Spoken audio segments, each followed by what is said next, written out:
Bismillahi rahmani rahim. Alhamdulillahi rabbil alamin wassalatu wassalamu ala rasulillahi wa ala alihi wasallam. Karibuni tena katika programu yetu ya Zoom ambayo huwa tukifanya kila siku ya Jumapili wakati kama huu, tukizungumza masala mbalimbali yanayohusu jamii yetu ya Lamu kwa jumla: elimu, siasa, uchumi, tamaduni na kadhalika. Wiki iliyopita tukuweza kufanya program kwa sababu ya msiba uliotokea, na wengi waliomba tuakhirishe kwa sababu ya kupata kuhudhuria msibani, na sisi tukaona tumewajibika kufanya hivyo kwa sababu mzee wetu marehemu Honorable Omar Talib ni mtu muhimu sana katika jamii yetu. Tukaakhirisha, lakini alhamdulillah Mungu ametoka hai na uzima, tumeweza kukutana leo kuendelea ile program ambayo tulikuwa tumeipanga wiki iliyopita. Tuna furaha leo kuwa na dada yetu mwanaharakati Mheshimiwa Aisha Nizar ambaye ni mwanachama wa kudumu katika chama cha ODM, Orange Democratic Movement, kilichoanzishwa na marehemu baba Raila Amolo Odinga. Na kwa mnasaba wa kifo chake tukaona tuna dharura tuwaalike ndugu zetu wa chama hicho waje watueleze kumbukumbu za maisha yake pamoja na mchango wa chama chao na mchango wa Mheshimiwa Raila katika siasa za Lamu. Na kwa bahati tukampata dada yetu Aisha Nizar ambaye atajitambulisha yeye ni kama nani kwenye chama cha ODM na nafasi yake ni ipi haswa katika ofisi ya ODM ya kaunti ya Lamu. Lakini kama ilivyo ada, tutaanza kipindi chetu kwa dua, huku leo tukimkumbuka mwenzetu ambaye hakosi kushirikiana na sisi mashallah kila wiki, chairman Mheshimiwa Abdalla Fadhil ambaye amepata mtihani wa ugonjwa. Hivi tunavyozungumza yuko hospitali, amefanyiwa operation kidogo. Tumuomba Mungu ampe afya, amrudishie siha yake na amfanyie wepesi. Yeye mara nyingi huwa akitufungulia kwa dua, lakini leo namuona Sayyidi Hassan Albeti yuko na sisi, kwa hivyo tutamuomba yeye tufungulie kwa dua huku akimkumbuka na kumtanganya Chairman Abdalla Fadhil katika dua yetu ya leo. Na kuomba Sayyidi Mheshimiwa Hassan Albeti tufungulie kwa dua, min fadhlik. Bismillahir Rahmanir Rahim. Allahumma salli ala Muhammadin wa ali Muhammad. Rabbana atina fid dunya hasanatan wa fil akhirati hasanatan wa qina adhaban nar. Amin. Ya wali al-afiyah, nas'aluka Allahumma al-afiyah, afiyat ad-dini wa dunya wal akhirah. Ewe Mola, turahamu sote ambao tutahudhuria katika kipindi hichi na wale ambao wako katika hali nzuri, hususan chairman wetu Abdullah Fadhil leo tuliweza kumtembelea. Mwenyezi Mungu mpe shifa, umregeshee hali yake. Bila kumsahau mzee wetu, muftih wetu Said Ahmad Badawi, hata leo pia nilikwenda kumtembelea. Mwenyezi Mungu ampe afya, ndio qudwatuna. Kwa hivi sasa Mwenyezi Mungu amjalie, ampe afya na tuwe na yeye kwa muda tena inshallah. Na wote ambao hatuwajui na wote watembeao ambao pia wanaonekana wana afya, Mwenyezi Mungu pia awape afya. Hada, salamu alaykum wa rahmatullahi wa barakatuh. Amin, amin ya rabbil alamin. Shukran sana Saidi Mheshimiwa Albeti kwa dua hiyo na kuwakumbuka haswa mzee wetu Mufti Said Ahmad Badawi mwenye baba ambaye mpaka dakika hii uko hospitali, lakini taarifa tulizonazo ni kwamba alhamdulillah hiyo endelea vizuri na matibabu. Shukran kwa ukumbusho huo.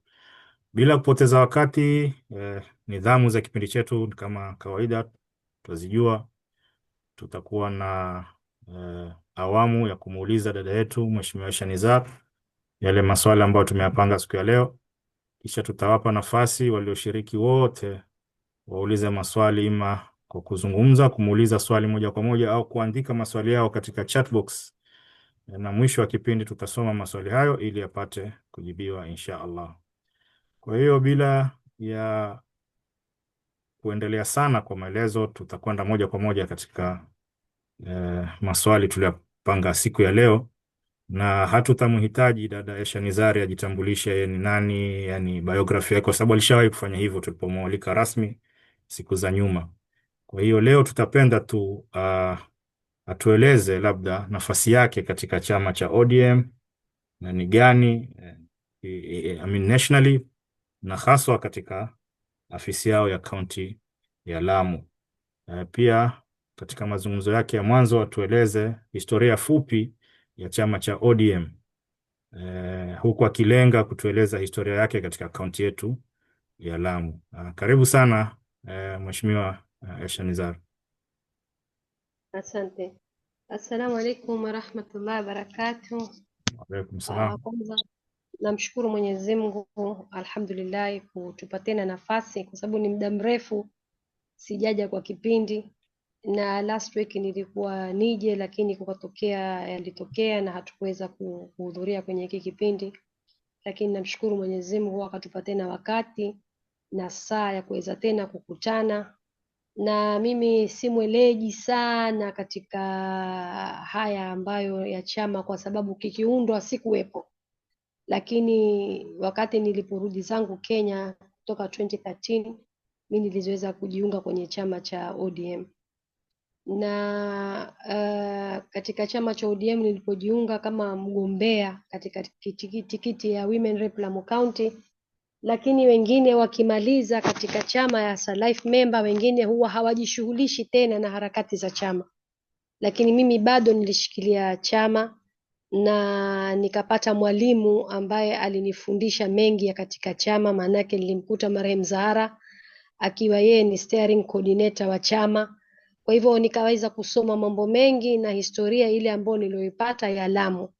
Kuna wale ambao walikuwa waanzilishi kama kina Mheshimiwa Hassan Albeiti, hapo wao wote ni waanzilishi wa chama. Kuna wakati walikuwa wa chairman nafikiri wa chama cha ODM Lamu County.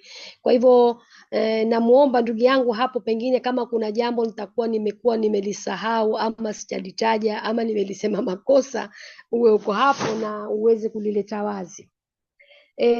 Kwa ufupi mimi niliteguliwa kama katika chama kuna zile structure za chama. Kuna structure ambazo tunaziita mainstreams, ambao huwa wanatangamana wanaume, wanawake na vijana. Alafu kuna kuwa na women stream ya wanawake, na alafu kuna youth stream ya vijana, alafu kuna people with disability na stream yao. Kwa hivyo mimi nilipata nafasi nikaingia kwenye structure ya mainstream kama member, ambao hiyo inawakilisha the county committee nzima, CCC tunaita. Alafu pia nikawa ndiye chair wa Lamu Women League yote, ikawa mimi ni chair. Nimeishikilia nafasi hiyo kutoka 2017 pale nikiingia as Lamu Women League chair mpaka juzi, uchaguzi wa juzi. Tulikwenda kwenye uchaguzi wa juzi baada ya Mama Zahra kufa, kumefanywa tena uchaguzi wa chama ya grassroots na nikaingia kama chair. Kwa hivyo mimi sasa hivi ni chairperson wa Lamu County ya ODM, newly elected chairperson. Hiyo ndio position yangu kwa sasa. Nikitoa Naam, endelea. Nikitoa brief history ya ODM, tunajua ODM ilianza kama movement ambao ilikuwa ni 2005 wakati watu walikuwa wanataka mageuzi ya kisiasa ya kijamii, wakaenda kwenye referendum, kukawa kuna chungwa na ndizi. Kwa hivyo Raila, Mheshimiwa Honorable Raila marehemu, akawa yeye ndiye mwanzilishi wa hiyo movement 2005, na wao wakawa alama yao ni chungwa, na wapoenda kwenye referendum chungwa ikachukua nafasi, ikashinda kuunda katiba mpya ya 2010. Kwa hivyo hii chungwa iliundwa wakati wa 2005, wakati watu walienda referendum ya ndizi na chungwa, na wao wakaweza kujitukulia na wakashinda. Baada ya kushinda 2010, Raila akaona hii ilikuwa ni movement, kwa hivyo afadhali aibadilishe iende moja kwa moja kama party. Kwa hivyo baada ya ile ya referendum wakaregister hiki kama Orange Democracy Movement Party of Kenya.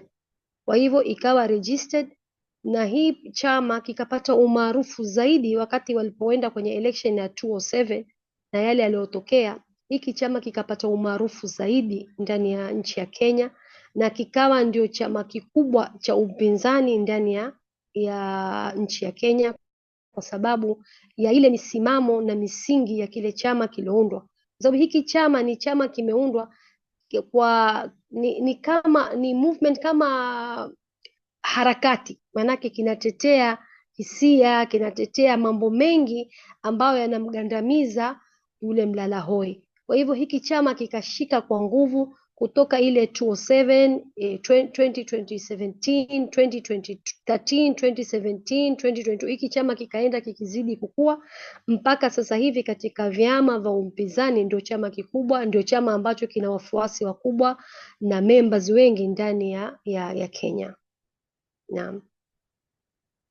Asante sana Mheshimiwa Aisha kwa maelezo hayo, na tumeanza na chama maksudi kwa sababu sisi wengi ambao labda tumekuwa si wanachama life members au hata si wanachama kabisa wa chama cha ODM, tumeona kwamba mchango mkubwa wa Mheshimiwa Raila ni chama cha ODM katika siasa, katika uwanja wa siasa za Kenya.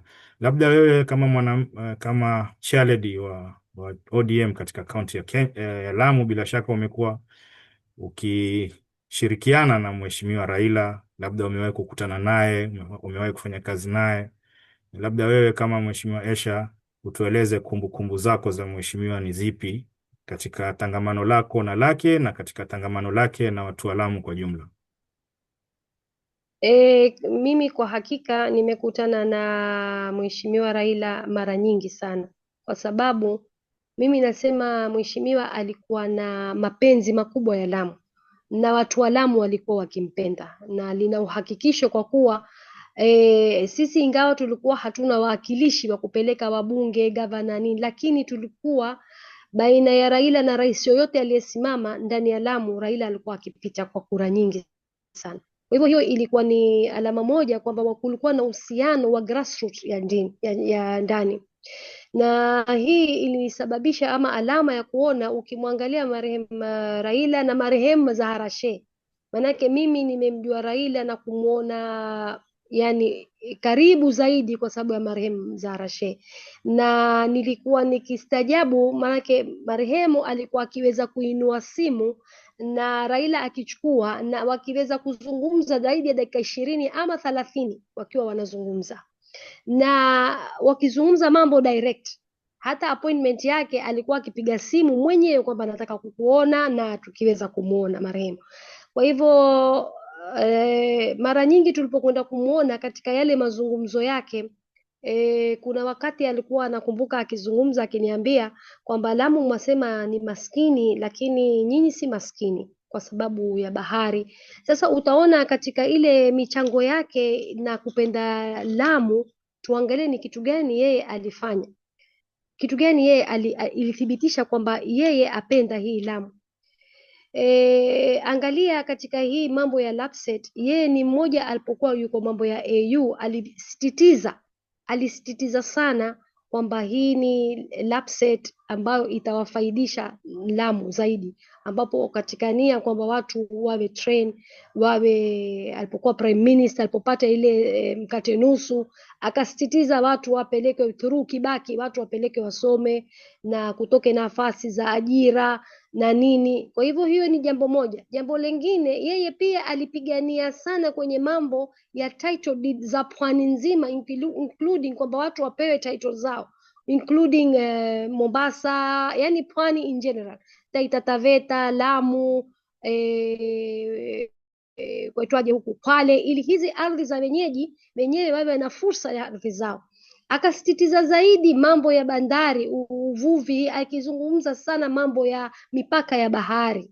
Kwa hivyo yeye alikuwa na mapenzi makubwa ya chini, na mara nyingi yeye akisikiliza wale watu wa chini, ilikuwa yeye sikio lake, hata hawa machairs wengi utawaona walikoko ni wale watu wa grassroots wa chini kabisa, ndio yeye huwa anawasikiliza na anakuwa na direct contact na wao.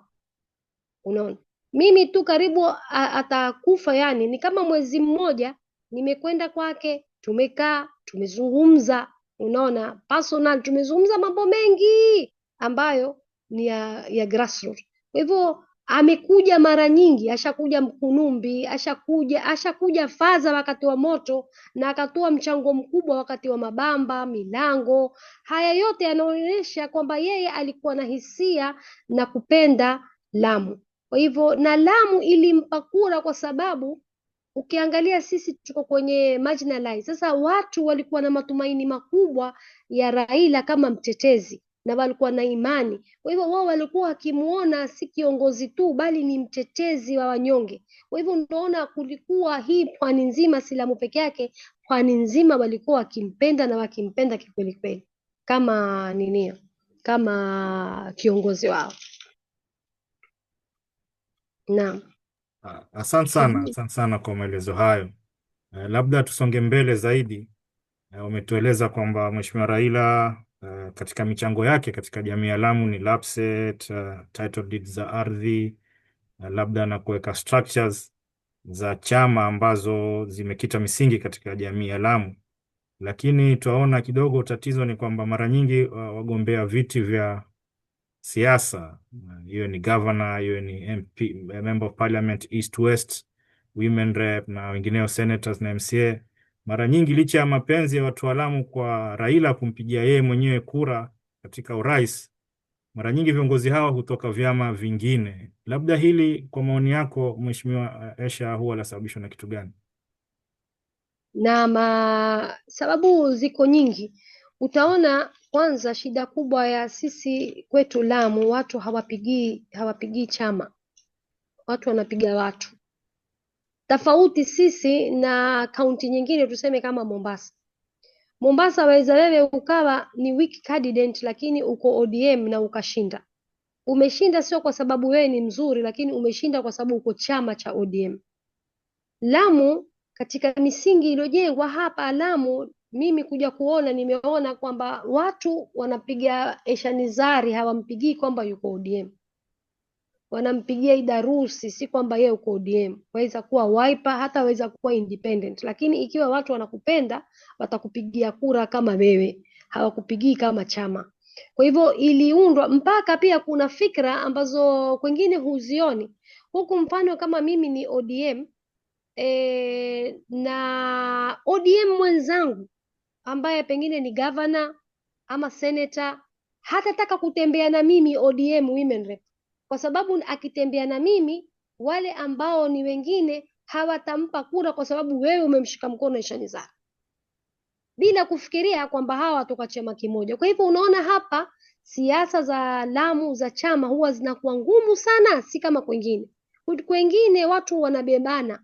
Utakuwa wewe uko kwenye chama cha ODM, pengine wewe pia ni dhaifu, huwezi kutembea hivyo, lakini waweza kuingia kwenye msafara wa governor ama ukaingia kwenye msafara wa senator na ukaenda nao ukavuka, ukatumia jukwaa ile ile na wewe pia ukafanya siasa zako. Lakini Lamu haiwezekani, ni kila mtu rabirabi nafsi. Kwa hivyo ile misingi ya chama sijui iliundwa vipi kizamani, mpaka kukawa yani kuna mgawanyiko kwamba kila mtu amuogopa mwenzake, hawezi kutembea mwenzake. Hiyo ndio imekuwa shida. Jambo la pili, pia naona pia hii kupeana tikiti pia kwamba ya chama bila kumwangalia yule unayempa chama, je, anakubalika ground ama hakubaliki. Waweza kumpa tu tikiti ukatoa ukampa ya senator, lakini je, nguvu zake na ground truth yake iko vipi? So utaona pengine vyama vingine vimeweza kutushinda kwa kuwa wao wanaangalia the strong candidate na wanampatia tikiti yao, na sisi labda ilikuwa katika kupeana, tunapeana tu bila kumwangalia capacity ya yule candidate ambaye umempatia ile tikiti. Naam. Asante sana. Waswahili wana msemo wao husema, mti mkuu ukigwa wana wa ndege huyumba. Sasa baba ni huyo ametangulia mbele za haki, na bila shaka alikuwa ni nguzo muhimu sana katika chama cha ODM, wacha Lamu bali Kenya nzima. Wewe waona kwa maoni yako ni athari zipi ambazo zitatokea haswa katika siasa za Lamu kwa kuondoka Mheshimiwa Raila Odinga? Kwanza ukiangalia hii hasara ni kubwa tu, na si hasara ya Lamu, hasara mwanzo ya kitaifa, kitaifa pia ni pigo kubwa hili ambalo limepatikana, kwa sababu Raila, tunasema Raila yeye ni kama ndio uso wa kile chama, ndio roho, ndio kama logo ya ile chama so hivyo hili ni pigo kubwa sana. Na ukiangalia Lamu pia ni pigo zaidi, kwa sababu tulikuwa tukiweza kupata hata kama hatupati nini hiyo itwaje hizi MP na nini, tulikuwa tunaweza kupata MCAs, ushafahamu, na watu walikuwa wakipiga kura kwa wingi na imani kwa wingi, wakimpigia yeye mwenyewe Raila. Manake Raila haji kufanya kampeni hapa, lakini watu wakimpigia kura wakiwa na imani kwamba hiki chama cha ODM ni chama cha utetezi. Kwa hivyo hili ni pigo sana kubwa, kwa sababu sasa hivi tuna kazi kubwa. Ni lazima watu tuweze kuwaregesha imani za watu kwamba je, hiki chama ni kiko vile vile, na imani yao itaregea kufikiria kwamba je, kuna mtetezi kama Raila ama hakuna tena mtetezi. Kwa hivyo kuna athari kubwa sana na pigo kubwa ndani ya Lamu kuweza kuregesha imani za watu kwa kuleta kile chama uso mpya. Ni nani atakayeweza kuregesha zile imani za watu wawe wafikirie kwamba hiki ni chama cha utetezi. Asante sana. Kwa hiyo itabidi wenye nia za kugombea viti vya siasa katika kaunti ya Lamu, labda waliokuwa wakimezea mate tikiti ya ODM wafikirie tena mara ya pili, itakuwaje sasa ama? Mimi siwezi kusema hivyo, kwa sababu sisi kama party sasa tuna kazi, na ile kazi ni kuimarisha yale matawi, kwa sababu katika vyama vyote bado nitakuwa very proud kusema ni chama cha ODM tu ndani ya Lamu ambapo kinakuwa na ofisi kabla election na baada election. Hiki ni chama peke yake, na ni chama peke yake ndani ya Lamu kinakuwa na structures. Unaona, sisi tuna structures kutoka polling station, ambapo ndani ya polling station za Lamu ya 191 polling station, sisi katika kila polling station tuna tukitoka kwenye polling station tunakuwa ward, na ward pia hivyo hivyo tunakuwa na constituency level, na hizo structures zetu zote ziko wanifahamu. Sasa kwa muhimu wetu sisi mwanzo ni kuweza kuzistawisha hizi structure zetu. Namna gani tutaweza kuzifanya ziwe na nguvu na kuzifanya zile wale ambao wako kwenye zile mashinani waweze kuwa very strong. Unaona, kwa hivyo mwanzo kitu cha kwanza ni kuhakikisha sisi tumezifanya hizi structure zetu ziko strong, watu wanajuana, na tunazifanya vipi ziweze kuwa ziko live, hazikufa, ni structure tu kwenye makaratasi. Kwa hivyo tunataka tujenge uongozi wa ndani ya chama ndani ya Lamu kabla hatujafika kitaifa. Je, how strong are we as a party ndani ya Lamu sisi wenyewe? Structure zetu ziko vipi? Kwa sababu hii ODM ni movement, ni wanaharakati. Hiki chama wenyewe ni wanaharakati. So sisi as a party ndani ya Lamu, vipi tutaweza kuzifanya zile kazi dreams za marehemu Raila Odinga, kwa sababu yeye alikuwa ni mtetezi. Kwa hivyo sisi hizi structures za Lamu tukizifanya zikiwa strong, tukiwa tunaweza kukabili mambo yanayotokea, ikiwa tutaweza kukabili kuweka wanawake wele, vijana, wanawake, na kufanya harakati za ndani ya Lamu ndani hiki chama kikakuwa kikawa strong, basi sisi tutaweza kukabili mambo ya mbele. Kwa hivyo ni kujenga, na pia tunataka pia kufanya ushirikiano na other parties. Kuna zile parties ambazo wako na the same agenda kama ODM, zile ambazo wao pia ni watetezi. Kwa hivyo kujenga sisi hiki chama pia ni kuwa na ushirikiano wa viongozi wa ndani ya county, kwa sababu sasa sisi hapa hatuna MP, hatuna senator, hatuna governor. So yule kiongozi aliyeko hapa ni namna gani as a party tutaweza kumshawishi ama kumshika, ili na sisi as a party tuweze kufaidika na members wetu. Unaona vipi tuta move as an opposition grassroots, tuweze na sisi through the leadership ambayo iko na sisi, tuseme tunataka members wetu wapelekwe port, na sisi tupelekeeni vijana wetu ambao ni jobless, na sisi tufanye hivyo. Kwa hivyo twaweza kustawisha party zetu through grassroots, sisi wenyewe tukiwa tutakazana na kufanya. Kwa hivyo hiyo ndio kitu pia tuweze kuangalia, tulobi, tuweze kuangalia, sio mtu yoyote atakuja ataka tikiti ya senator tumpe, ama tikiti ya MP tumpe. Na sisi mara hii pia tunataka through lobby, namna gani tutafanya to identify leaders ambao wakisimama na ODM tutaweza kuchukua hivyo viti, kwa sababu sasa hivi tutaka kuangalia iwe ni ODM ya mpya, uso mpya, na hii ni chansi ya vijana na wale wanaharakati ambao wanaweza kuleta sura mpya ya kuendeleza zile ndoto ya chama kuendelea na ODM. Kwa hivyo pia tutakuwa na nafasi ya kuangalia nani anaweza kuja kuchukua hii, na akichukua hii nafasi, huyu mtu atatupa hiki kiti cha ODM cha chair, cha governor, kiti cha senator, kiti. Kwa hivyo tutakuwa tunaweza kuhusiana na leadership ya grassroots walioko hapa. Tutafanya kazi na governor, tutafanya kazi na senator, as far as our members will benefit katika wakati huo. Asante sana. Labda utukumbushe kututajia wale viongozi wa chama cha ODM katika ofisi ya Lamu sasa hivi ni kina nani, ili tupate kuwajua, na wenye kufanya maamuzi hayo ambayo umekuwa bila shaka ni maamuzi mazuri. Labda mtakuwa mkituja watu vizuri zaidi watakao kugombea nafasi katika chama chenu.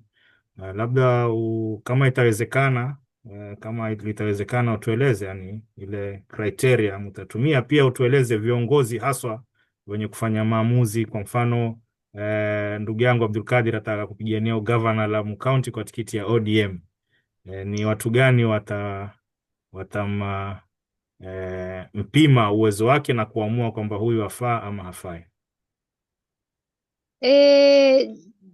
Juzi tulikwenda yani inaitwa CCC, County Executive Committee, ambao coordinators, ambao hawa huwa ni watu 20 including the chair ambaye ni mimi, vice chair ni Bush, alafu kunakuwa na secretary ambaye ni sasa hivi ni Idarus, Sobana Idarus, ambao kunakuwa na organizing secretary ni Hadija Hamid ex MCA, alafu kunakuwa na women league chair, women league wa county anaingia kwenye executive chair, Alice ni women league wa county, alafu pia people with disability wa county anaingia hapo, na youth wa county anaingia hapo, alafu kunakuwa na wale members 10 members, ambao katika wale 10 members tuko na chair wa Lamu West, tuko na chair wa Lamu East wa constituency level, alafu tuko na women league wa Lamu East na women league wa Lamu West pia wako hapo. Kwa hivyo wana make a total of 20 people ambao hao wanakuwa ndio decision zote za chama wao wanachukua. Kwa hivyo ni kamati ambao wako, nashukuru ni kamati ambao wako very active, na ni watu ambao wana maono, ni watu ambao wanakupa new ideas, na tuko tayari kucooperate na watu wote ambao wanataka kuja, as far as party na watu wetu wataweza kufaidi kama chama. Tumekuwa hatufaidi mambo mengi. Utaona wakati mimi nilishtuka, kitu kimoja pia nataka kufurahia cha chama cha ODM, utaona wao wamelenga sana wanati, hata zile nominations tunapatiwa sisi wenyewe throughout. ODM is the only party wamepatia watu wa Lamu indigenous peke yao kutoka waingie, hakuna mtu mwingine ameingia. Kwa hivyo wamewafeva wenyewe, hawakuwapokonya zile nomination, unaona. Kwa hivyo hilo ni kitu kingine cha kujivunia sana sana sana. Na pia kitu kingine ambacho nataka kusema, nimesahau Rabistara, ni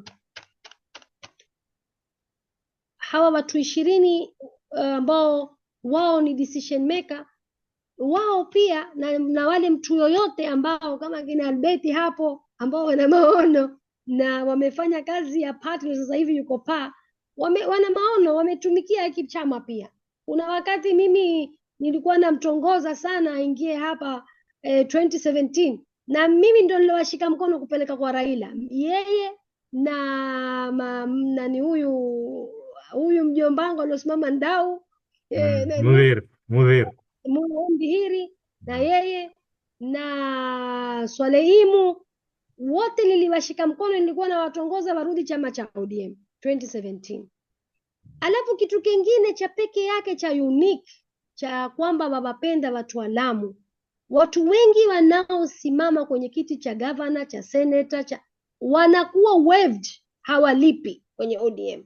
Mama Zahra alikuwa anapigana na hakikisha akiwaambia hawa ni minority, we are marginalized, hawawezi kutoa pesa hizo, hawawezi, na walikuwa wakiwa waived. Mtu halipi 500,000, walikuwa hawalipi sijui ngapi, walikuwa wakiingia viti na wamekuwa waived na hawakulipa zile, watalipa 20,000 za life member, na nyingine mwanamke yule akipiga kifua akisema hawawezi, na walikuwa wakipewa tikiti. Kwa hivyo ni chama ambacho chatupenda kwenye grassroots. Ni muhimu tu ili tuweze kufaidi kitu ambacho nilikuwa nataka kusema. Nilipokwenda mimi ile 2022 nilishtuka nikiona kwamba sisi watu wetu hata time za nomination kwenda kujaza hawaendi. Watu waona sijui ni vipi, hawaendi kufanya nomination ya Senate, wala hawaendi kufanya nomination ya MP, wala hawataki kamwe, hata hawajui kamwe kwamba mtu huenda akazijaza.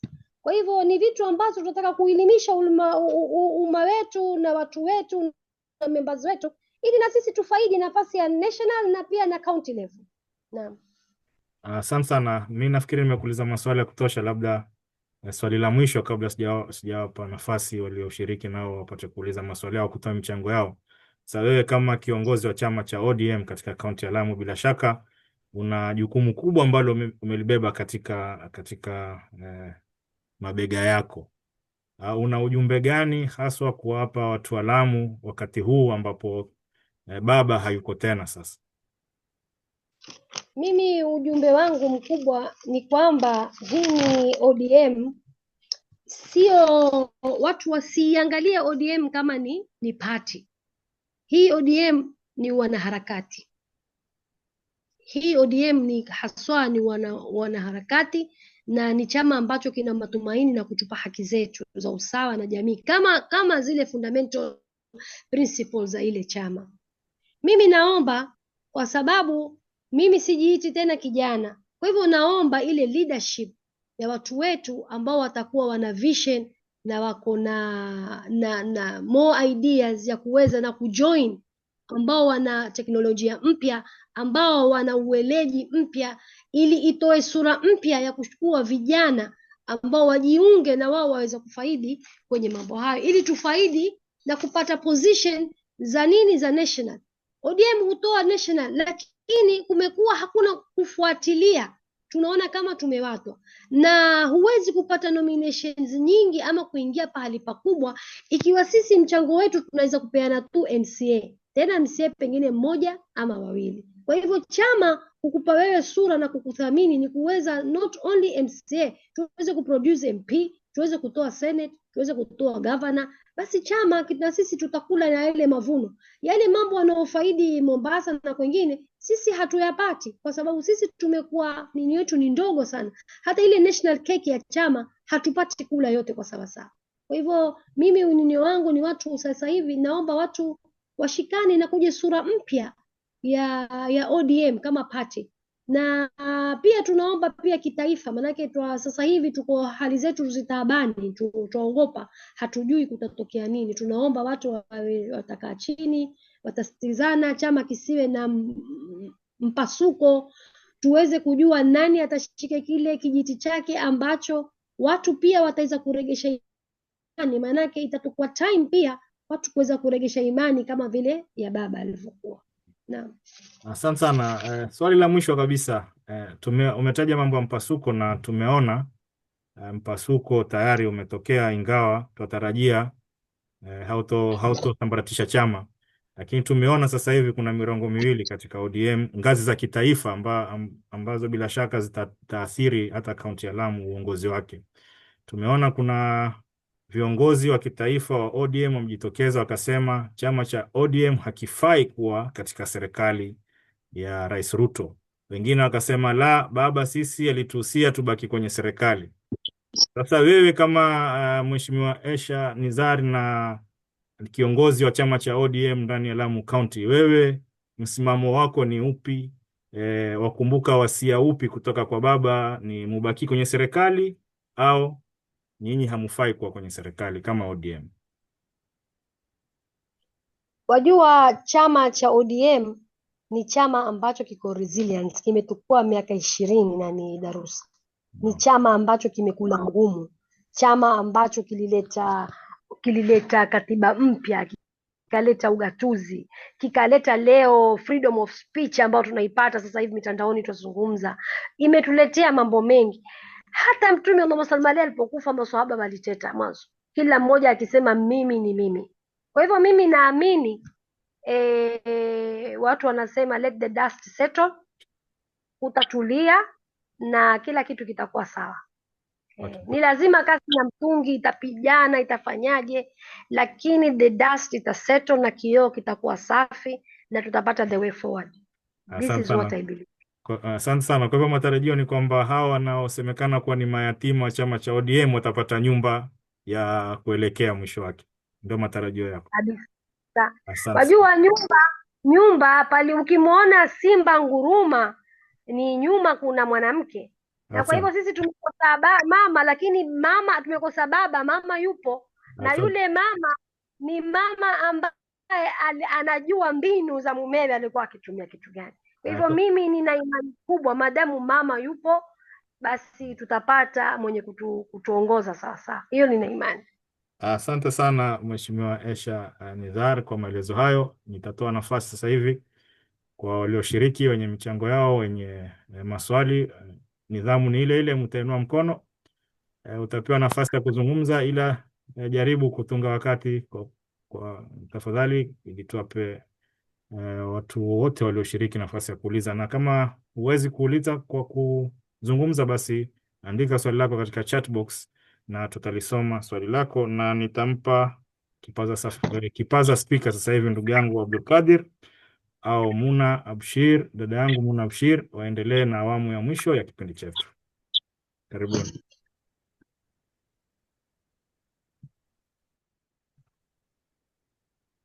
Naam, Abdulkadir, uko?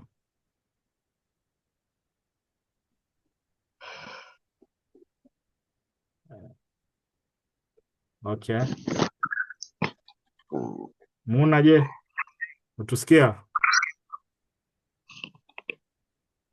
Okay, onekana itabidi niendelee mimi mwenyewe. No, niko lakini niko na fujo. Endelea. Okay. Asante sana, shukrani. Kwa hiyo wakati wa maswali umefika na wakati wa maoni umefika. Kama una swali lako, kama una maoni yako, inua mkono, uulize.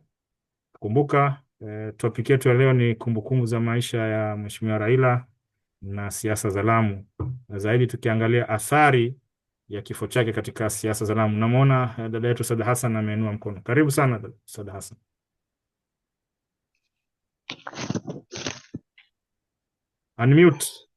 Unmute Sada Hassan.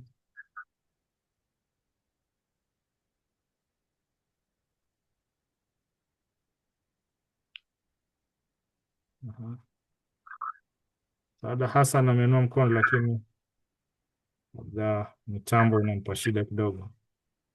Ukiweza ku-unmute itakuwa vizuri. Nani azungumza sasa? Sada Hassan ameinua mkono lakini haja unmute. Kwa hiyo tukimsubiria ku-unmute, labda wewe waweza kuendelea Mheshimiwa Albert. Haina neno. Poleni. Assalamu alaykum wa rahmatullahi ta'ala barakatuh. Wa alaykum salaam wa rahmatullahi wa barakatuh. Okay, swali langu ni kuhusu marehemu Raila Odinga.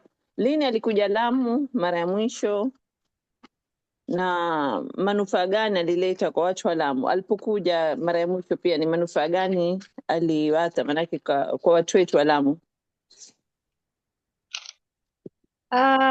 Wakati yeye amekuja mwisho ni 2023 January. Yeah, 2023 January alikuja, lakini akiwa kama party leader kwa sababu hana position.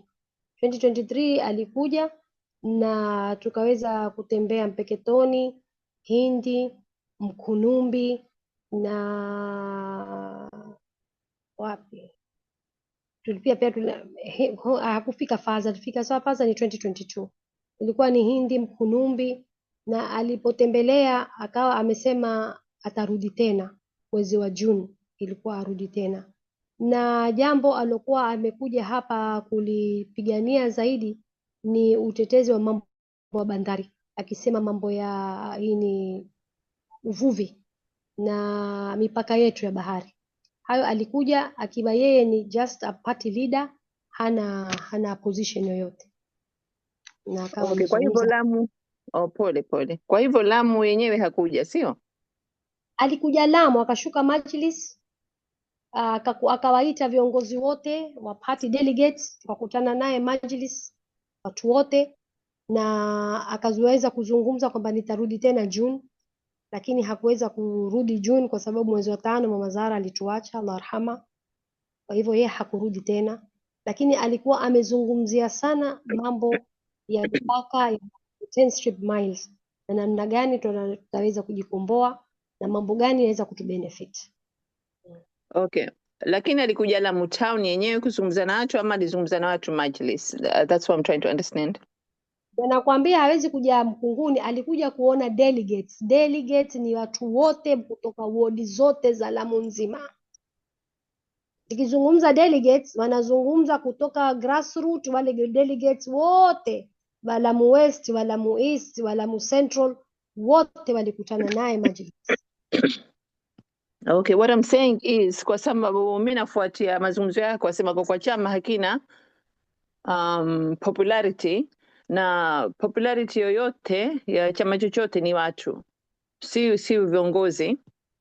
Kwa hivyo pengine kwa manake in the future ni vizuri kuhusisha watu. Mimi si politician, by the way, I've always said I'm not a politician, lakini tu nafuatia mazungumzo na kulingana na vile ulivyosema mwanzo kwa hakuna popularity na vile sasa yeye ashakufa. Kwa hivyo maybe ndio ni marekebisho yafanywe, kuhusishwa watu kwenye chama ili chama kiweze kupata umaarufu na kupanuka. Asante. Kidogo Dasada. Yes. Nilikuwa nataka kukueleza, ndio nimesema nikikueleza kwamba katika party kina umaarufu kwa sababu ya ye katika sisi Lamu watu humpigia na akapita. Kura zetu zinakuwa zaidi kushinda, yani president yoyote hapa hushindwa na Raila ndani ya Lamu. Hiyo inaonyesha kwamba watu wa Lamu wanampenda Raila, wanapita. Jambo la pili nimekwambia, sisi katika structure ODM is the best sababu tuna watu, lakini tunakuja kukosa hizi viti kwa sababu watu hawapigi kura chama, wanapiga kura mtu. Wanakupigia wewe kama Sada, hawampigii Sada kama wewe uko ODM. Wanakuvoti wewe kama wewe. Hiyo ndio sababu huweza kukosa hili viti vingine sisi. Ya, nakumbuka hizo ndio siasa zetu kwanza, kwa sababu Lamu ni ndogo na family zote watu wengi wamehusiana. Kwa hivyo mtu akisimama kwanza upigiwa kwa sababu ni family pattern, not because they have experience in the area or they have popularity. Na hiyo ndo sasa sisi 2025 taka tubadilishe haya mawazo, tupigie watu ambao watatusimamia na kusaidia Lamu, sio kwa sababu Sada ni mtu wa Amu na amezaliwa pale, kwa hivyo tumpigie kwa sababu hiyo kulingana na mtu mwingine ama ni rafiki yangu.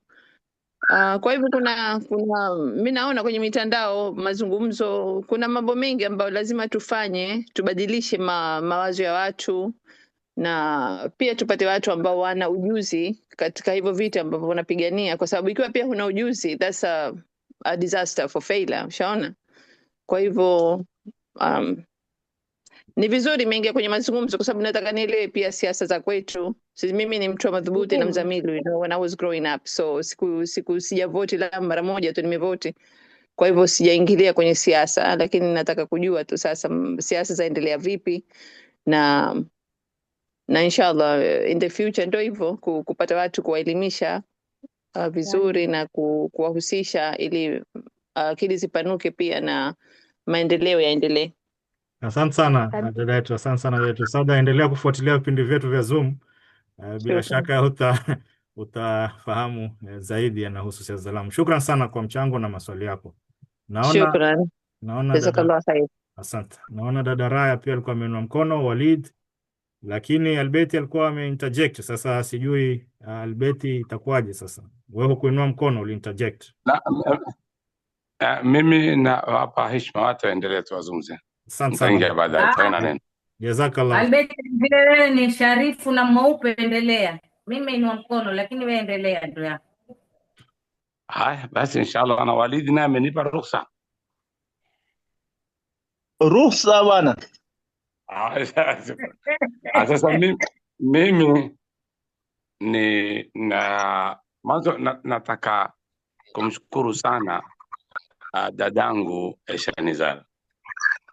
Eshanizari ni katika viongozi wazuri currently tunao, na katika uzuri wao wanastahimili sana na hawaudhiki haraka. Hata wakimfanya makosa aweza kustahimili, na hii ni katika sifa kubwa sana mtu atakayewe nayo kama kiongozi na kama politician. Tarikha imeeleza vizuri alhamdulillah. ODM ilianza kuparticipate katika election 2007. 2007 ndio election ya kwanza ya ODM, na Lamu tuliwahi kupata viti vya kansela 6 Lamu. Mimi nikiwa kutoka Wito nilitaguliwa kwa tikiti ya ODM. Kuna kijana mmoja wa Kiorma alitaguliwa kwa tikiti ya ODM. Kisha Azhari alitaguliwa kwa tikiti ya ODM. Kisha Ikolav alitaguliwa kwa tikiti ya ODM. Kisha Abdukasim alitaguliwa kwa tikiti ya ODM. Na Delo Mboni mmoja alitaguliwa kwa tikiti ya ODM. So tulikuwa 6 elected kutoka ODM. ODM haijawahi kupata viti kutoka 2007, kimebaki cha Shela tu. Sababu na Basuba. Asante. Sababu ya kuweza kupatikana hizi ni kukosekana uongozi mzuri wa county level ya Lamu, ambayo sasa tumeona kuna marekebisho mengi yameweza kufanyika. Hii ndio sababu moja ya kuweza kupoteza ODM despite the most popular in Coast region, lakini Lamu in terms of citizen is the most popular, in terms of elected position is the least popular, kwa sababu hawana MCA wengi na hawajawahi kutoa mbunge, hawajawahi kutoa governor, hawajawahi kutoa senator, hawajawahi kutoa women rep. Hiyo nilikuwa napenda kuliweka wazi. Jambo la pili ambalo nataka kumsaidia dadangu, ili na huyu dadangu aliyoko Amerika Saada Hassani, nataka kumsaidia kitu kimoja. Na nimekumbuka Muhammad Hashim pia alikuwa ni candidate wa ODM Lamu East 2007. Yeye alikuwa ni candidate. Hiyo nimekumbuka. Na upande wa Lamu West ilikuwa ni Khalid, alishika namba 2 ama Mheshimiwa Samani, kuna TV kwa on hapo karibu yako? Amiko chumbani kwangu sasa. Okay, kuna internet. Okay. Endelea basi, endelea. Shukrani kwa kama nini. Sijui kuna nini. Mimi sikia hizo kama maimai. Ama ni tatu ndio tena. Utakusikia. Unasikia vizuri? Tano. Haya, sasa tulipo mzozo mmoja katika matatizo kulingana na mimi ilikuwa ni county leadership, despite ODM kuwa the most popular. Number 2 pia moja, watu kweli wampenda Raila, there's no doubt. Hata election iliyopita, despite sote sisi tulikuwa tuko kwa Ruto, Raila managed to get 55% na Ruto got 45%. It's the only time ambao sisi tuliweza kumvuta zaidi Raila, lakini alikuwa kiwin by far. Kitu kimoja mimi nataka kumsaidia dadangu Aisha Nizari, Naam. katika vitu alivyovifanya vizuri Lamu, katika vitu vizuri, nataka Saada Hassan asikie. Mimi nilipokuwa chairman wa Lamu Court Council, ilikuwa ni chairman kwa tikiti ya ODM. Naam. Na wakati ule ilikuwa kuna ardhi, kuna serikali ya nusu mkate. Serikali ya nini? Ya nusu mkate. Na wakati ule ndipo Raila alitoa nguvu ardhi za miji za Kibajuni na nini zipimwe. I was the chairman of Lamu County Council. Mashallah. Na ndiyo peke yake County Council ya Lamu iliweza kuletewa engineer Lamu, ambao kawaida engineer yuenda only katika municipality, hairuhusiwi kulingana kama kusema level 4 na level 5. Huwezi kupeleka wito surgeon utakuwa uko Lamu ndio level 5, wito utapeleka medical super kawaida tu hivi. So sisi tuliletewa engineer kwa sababu tulikwenda kumuomba Raila, mimi nikiwa kama chairman, kupitia Mudavadi akanitukua Mudavadi, Raila akamwambia Mudavadi, peleka engineer Lamu. Akaletwa kijana aitwa Abdul Karim, hivi sasa ni head of hini kura yuko Mombasa. Ndio tukaanza kuplan. For the first time tuliweza kutengeneza the so-called role valuation ya ardhi ya Lamu under the leadership of ODM na Raila Odinga. Hilo moja. Pili, mwenye takamsikie hizi mitandao yenu hini, huyu hutosha, huyu hatoshi, ukapigwa picha na watu mpaka makeup na wengine mitanazichungi hizi, tutawapiza nyinyi. Takamwangalie watu waliopambana na hunu mui wenu kabla devolution. People fought before devolution. Tukaiweka Lamu sawa sawa. Si sasa muna 4-5 billion, uketi mkizunguka mkipiga picha na mapicha, mkiona watu hawakufanya kazi. I used to earn only 13,000. Nikamwendea Raila, nikamwambia Raila, sisi tuwadai pesa kutoka kwa central government zaitwa liu. Kwa madai wapi? Tuwadai forest, tuwadai settlement scheme. Kawaida ilikuwa County Council, kila 1 acre of the scheme is supposed to be paid 100 shilling per acre paya. Lamu ilikuwa paya ya pata pesa kutoka LASDAP around 15 million. Tukifanya collection za samaki na tambu usikilia 20 million, ndio budget yetu ya mwaka mzima. When I went to him, akampigia Mudavadi simu. Tukenda kwenye ofisi yake, Mudavadi akawekwa pale. Asema, how do you want it? One good thing Raila alikuwa ni hii. Ukiingia kwake, ukimwambia problem, mpe na solution. Hakubali umwambie problem, yeye akutafutie solution. Tulipomwambia kaeka kichwa chini kiinua tu, in 2 weeks time nimelipwa around 24 million from the central government. Tukazitia county government. Ile ofisi county government ambao ifanya yao sasa ardhi ya wanawake ile, mimi ndo naijenga ile ofisi because of Raila, ndo alinipa pesa kujenga. Kulikuwa hakuna, ni holi tu tukaijenga, kisha county government magavana wakia wakaketi juu wao, lakini tulijenga nini sisi. Kwa hivyo Saada Hassan mmoja katika hili aliweza kutusaidia. La tatu, tulipokuwa tumekubaliana kufanya port, tukamwambia Raila, sisi tutafanya port, watoto wetu watapelekwa wapi? What is your proposal? Hii ni tumemwekea kwenye meza. Akatuita Nairobi, nikaenda mimi, Raila Odinga, Orengo, Munywa ule alikuwa Minister for Finance, Kimunya, Makwele alikuwa ndio Lapset. Bwana President, hawa wasema wataka kupewa 1000 scholarship za kwa sababu sisi tunajenga Lapset. Kibaki akasema yes. Kimunya give them.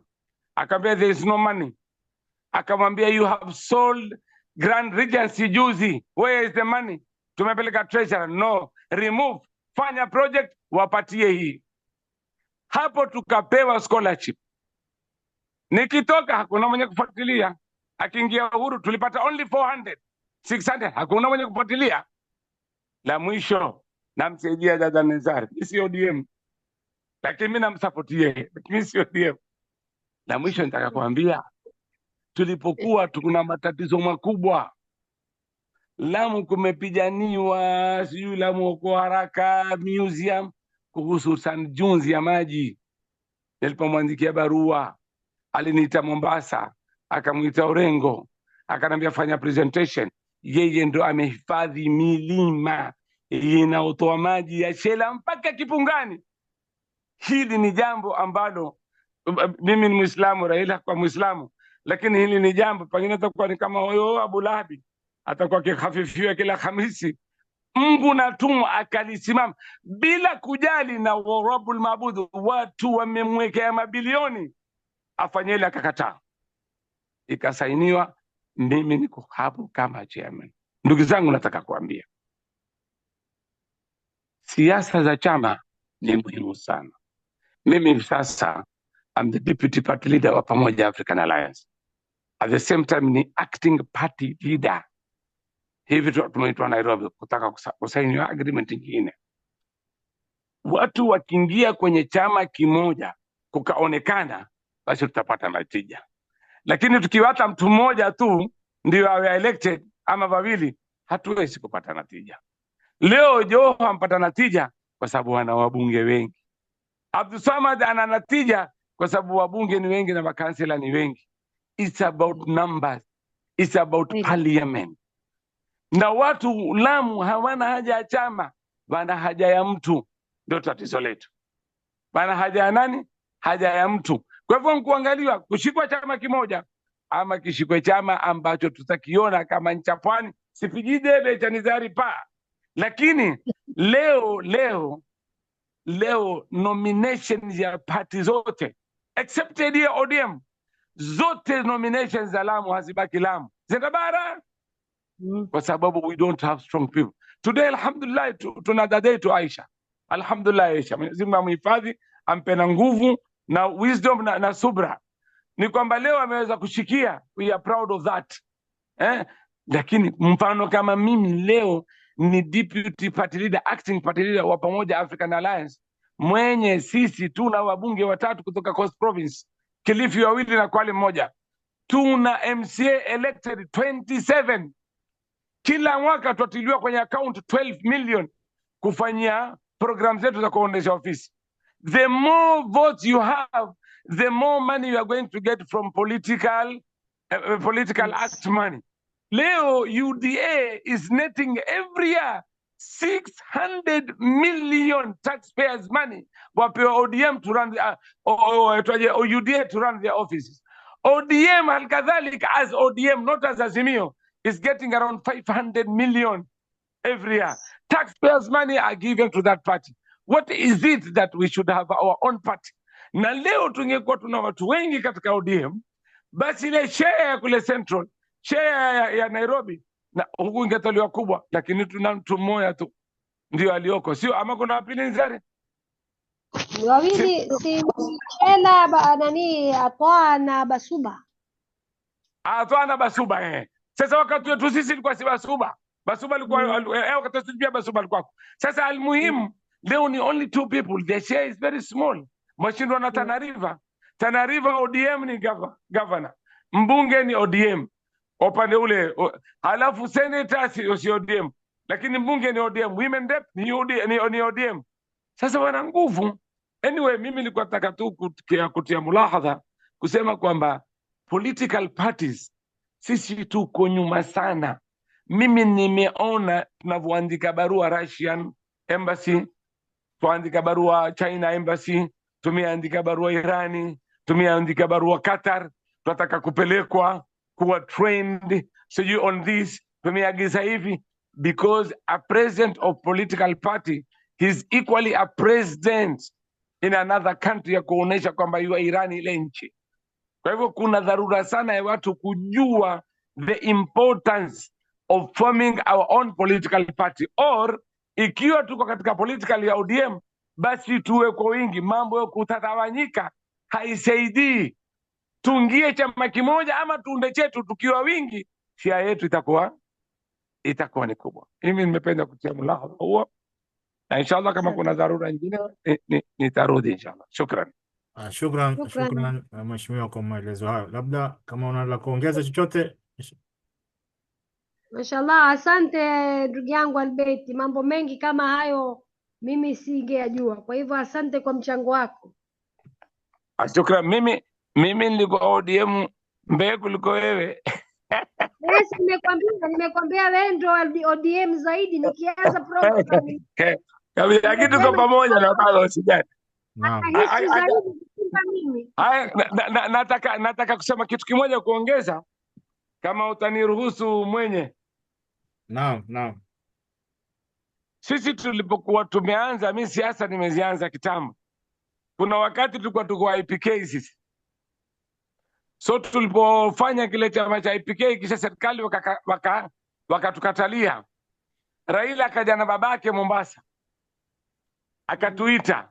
Nakumbuka tukaenda Masjidi Bulushi, kwa nyuma kule tukaketi, huyu Jaramogi huyu tuko hapo, Abubakar Madi yuko hapo, kina Hamid Kisiji tuko hapo, watu walamu wengi walikuwa kwa IPK. Huyu mwendazimu wetu Balala uko hapo, Profesa Rashid Mzee uko hapo. Akasema sisi tutawaunga mkono nyinyi IPK kwa sababu mmekataliwa. Utatunga mkono vipi? Tutawapa nafasi hapa mnavyotaka, hatuwaingilii. Simamisheni watu mnaotaka, tutawapa tikiti, kila kitu free. That's why tukaweza kuproduce Profesa Rashid Mzee by then. Kisha Raila huyu Jaramogi, baada ya uhuru serikali baada ya uhuru, ili kwamba kuna hii mambo ya sijui Coast Province mbali na huku, tukaungana. Kenyatta akasema makadhi watabaki tu katika ukanda wa pwani, hawendi kwingine. Jaramogi na mwane ujinga wakasema hapana, kwa sababu Kindu Bay hakuna Waislamu, Nyeri hakuna Waislamu.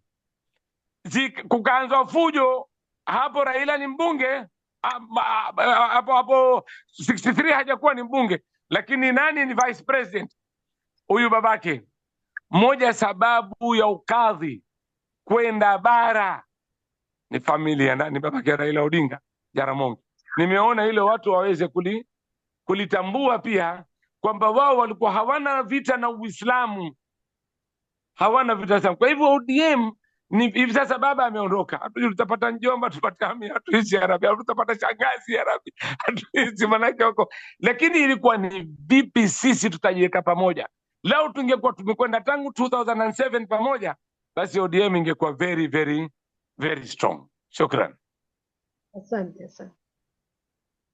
Na ilikuwa dada Raya ameinua mkono pia, lakini naona ameteremsha mkono wake, sijui. Assalamu alaikum warahmatullahi wabarakatuh. Nani aliteremsha mkono?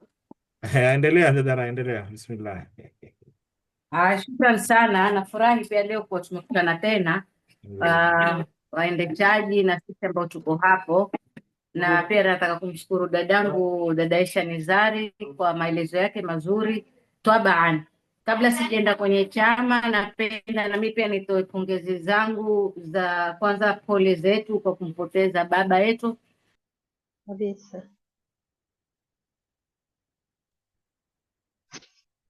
Umepotea sauti. Nafikiri internet imempa shida. Okay, tukisubiri kurudi, labda Walid, uendelee Walid.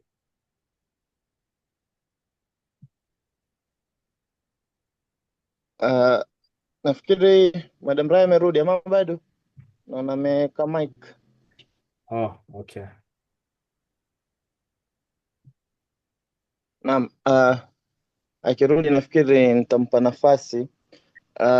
Langu pengine ni kuongezea tu kwa yale yaliyosemwa kuhusu kwa Mheshimiwa Raila, na kwa wale wenye wamefuatilia ile historia, nafikiri wazee wetu mwajua zaidi, mtaturekebisha, lakini ukienda kwa zile kumbukumbu za ile kitabu chake cha The Flame of Freedom, alikuwa yuelezea mahali kuhusu ile katiba yetu ya 2010, na kwa ile katiba kulikuwa na draft mbili. Pengine nikielezea kidogo tu. Kwa zile draft mbili kulikuwa na moja yaitwa Kilifi draft na nyingine yaitwa Naivasha draft. Kwa ile Naivasha draft, yeye Raila na watu wake walikuwa na proposal ya kuwa na ile delegates presidential election, yani ile kura ya urais ipigwe kupitia bunge kama vile USA, Somalia na hivyo. Kisha pia alikuwa na proposal ya zile merging of counties. Kwa hivyo kuna story pale elezea walipokwenda kwa zile discussions, kulikuwa na proposal ya county ita entail nini na nini.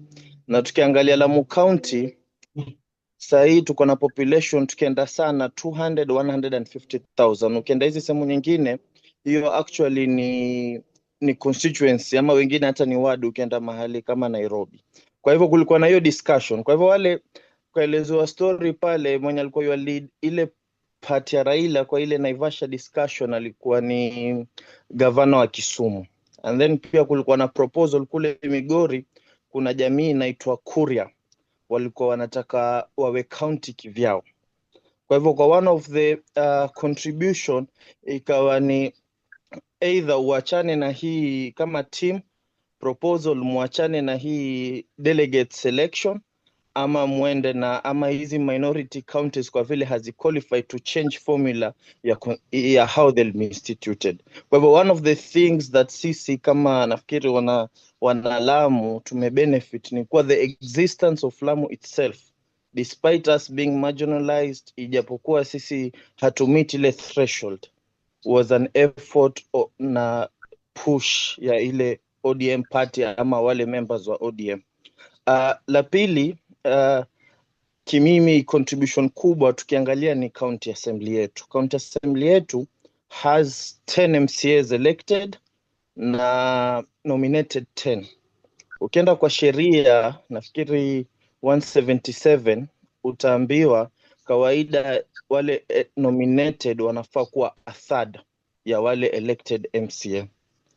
Ukirudi pale 2013 kulipelekwa kesi Lamu ikishtakiwa IEBC kama mtafuatilia kuwa Lamu County wamenominate watu wrongly. Wameweka 10 elected na 10 nominated na katiba isemi hivyo.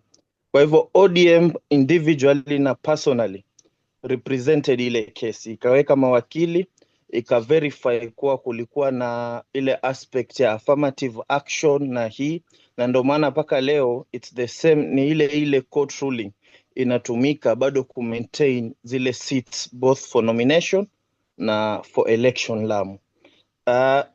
La tatu na la mwisho nisichukue muda mwingi ni tulipokuwa na zile cases za insecurity around 2014-2013, serikali ya Uhuru ilileta ile na hili nafikiri ndio muhimu zaidi kwetu kama wananchi wa Lamu.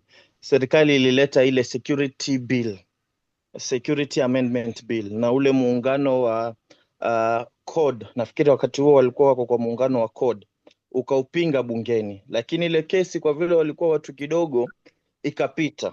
Na ile security bill ilikuwa inampa serikali nguvu ya kuprofile mtu. Kama imekufikiria wewe ni mtu jambazi nini, wanaweza kukuuliza maswali bila sheria, wanaweza kukuchukua, waweza kuwa withhold bila kupelekwa kotini kwa muda. Ilikuwa inawapa ile nguvu yote kwa jamii, na sote tunajua wakati huo jamii za Lamu, jamii za Tana River, jamii za Garissa ndo walikuwa victims zaidi. Kwa ile mambo ya extrajudicial killings, sijui mtu ameuliwa kimabavu, mtu leo anachukuliwa anatupwa huku.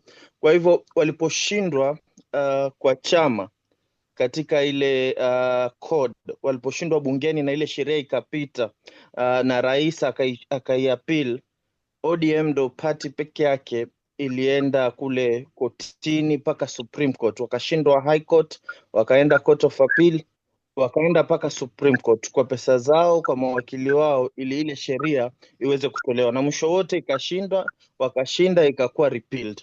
Ukiangalia effort nyingine yenye imefanya kurepeal kwa sheria ni kama ile ya mwaka jana ya Gen Z. Kwa hivyo unaweza kuona zile effort individually zenye zimeingia, pia sisi ni wa kucontribute.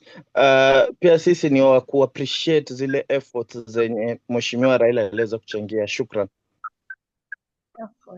Asante sana ndugu yetu Walid kwa maelezo hayo muhimu. Raya, umerudi?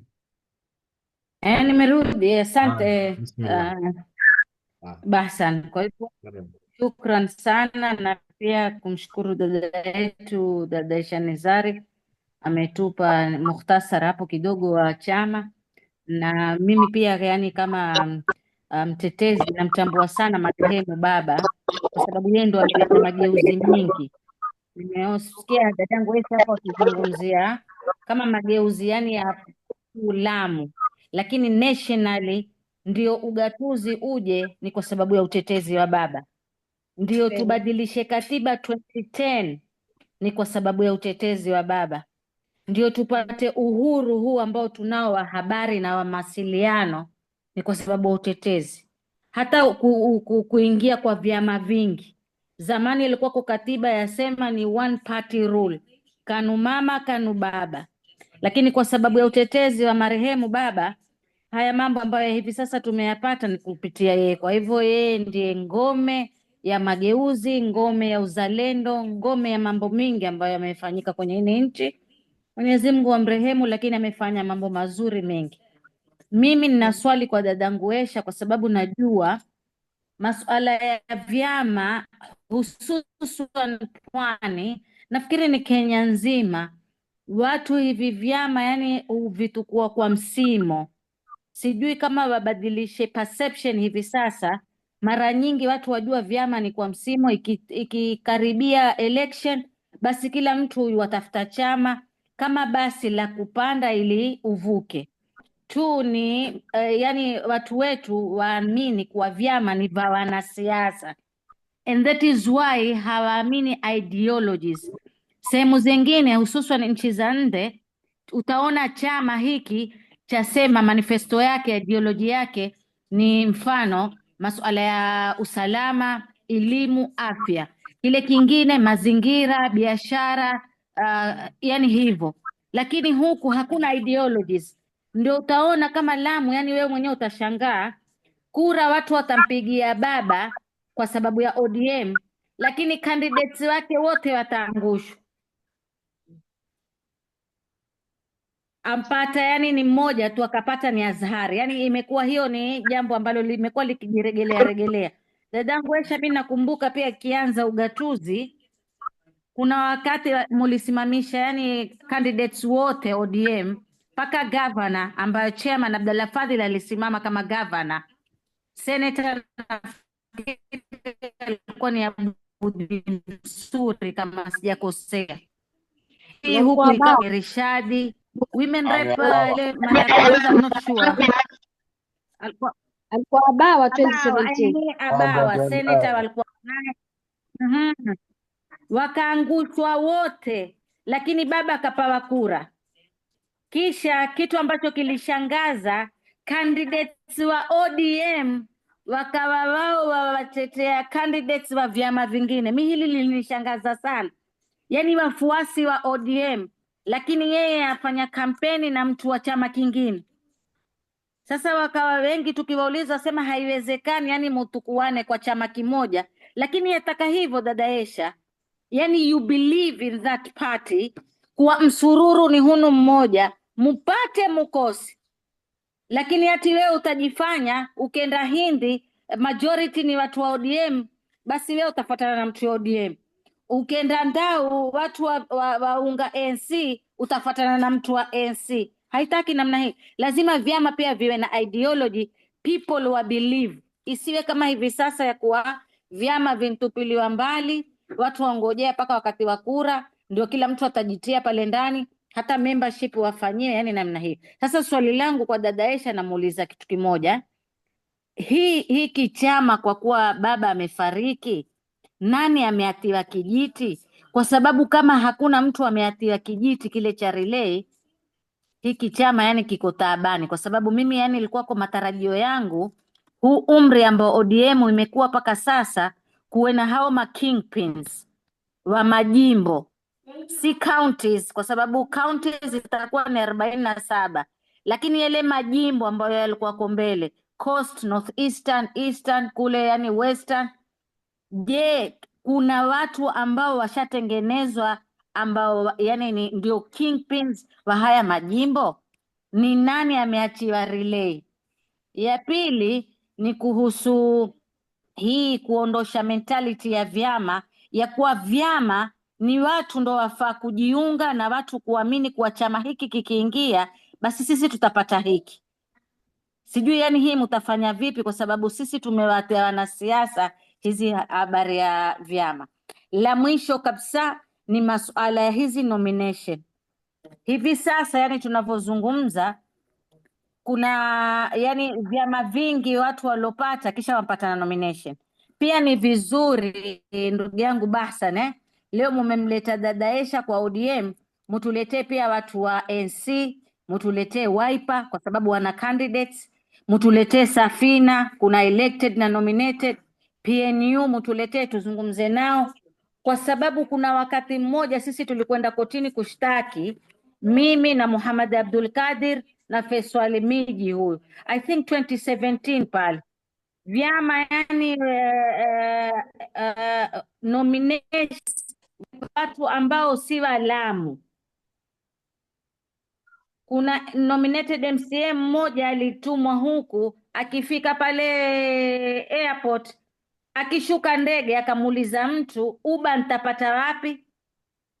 Ule mwanamume akashangaa, akamwambia uba wewe toka wapi? Akamwambia mimi ni nominated MCA, nimeletwa sijui kutoka sehemu gani, Masaini huko. Sasa sisi tukaambiwa walikuwa kwa 3 elected MCAs na kwao sijui wapi huko. Kwa hivyo hii ni pia lazima sisi yani tutafute ndia, ikiwa ni nominations zirudi nyumbani. Kama kwa ANC twaona nominations zote ziko nyumbani, kuna mheshimiwa Medo, kuna mheshimiwa Aisha. Ukiangalia ODM pia nomination iko nyumbani, alikuwa kwa marehemu Zahra, sasa hivi ampawa marehemu atwaje huyu dada Somoe. Safina the same, kuna yule alokufa sasa hivi ampawa msichana pale pale Walamu. Kwa hivyo yani namna hiyo. Ford Kenya pia taka mtuletee officials wake, kwa sababu Ford Kenya ina elected MCA ambaye ni Simba, kisha ina 2 nominations, kuna mheshimiwa Amina, kuna na mheshimiwa Fahad. Kwa hivyo hizi pia yani watu wakiingia kwenye vyama vingine wahakikishe kwa zile nominations zitarudi huku. Bila ya hivyo itakuwa ni hayo mambo. Sisi tulijaribu kushtaki lakini siku zile tukashindwa, kwa sababu walisema sijui wapiga kura wale ama alikuwa si wapiga kura. Wakili alikuwa ni huyu Yusufu Abubakar, lakini mimi nakumbuka tukishtaki kuwa tumeletewa MCAs ambao hapa hata si kwao. Sheria haisemi kuwa ukiwa nominated uwe ni mpiga kura wa pale mpaka uwe elected tu. Nafikiri mimi yangu ni hayo, na kushukuru, na tutarajia pia yani wengine wa vyama wataletwa. La mwisho ambalo nafikiri ni athari ambayo pia aliileta ni baba kabla ya ugatuzi, wakati huo ninasahau mwaka gani, lakini waziri wa afya alikuwa ni Anyang' Nyong'o, na hili ni eneo la ODM kama Pwani. Basi baba akaweza kututetea sisi watu wa Lamu, tukaletewa lile boti lile la ambulance la NHIF. Hivi sasa ukienda kule mochari utaliona limpakiwa, lakini lililetwa ambulance ya maji na baba. Wakati huo alikuwako ni waziri Anyang' Nyong'o. Naambiwa mashini yake alikuwako 1,500 na 1,500. Hivi sasa imepakiwa kwa kule mochari, na wathi yake hii ambulance ilikuwako ni 500 million. Zililetwa, moja ikaletwa Lamu, nyingine ikapekwa Kisumu, nyingine sijui ikapekwa wapi, lakini alikuwako ni baba ndo antetea kuwa waziri wa afya ni kutoka ODM Mjaluo, na Lamu unipigia mimi, kwa hivyo wapekee yao ile boti. Profesa Anyang' Nyong'o lililetwa lile boti, liko mpaka leo, likafanya kazi siku mbili, zitu zote nafikiri zimejepwa, machini na kila kitu, lakini lililetwa wakati wa baba. 1,500,000 ile ambulance ya NHIF.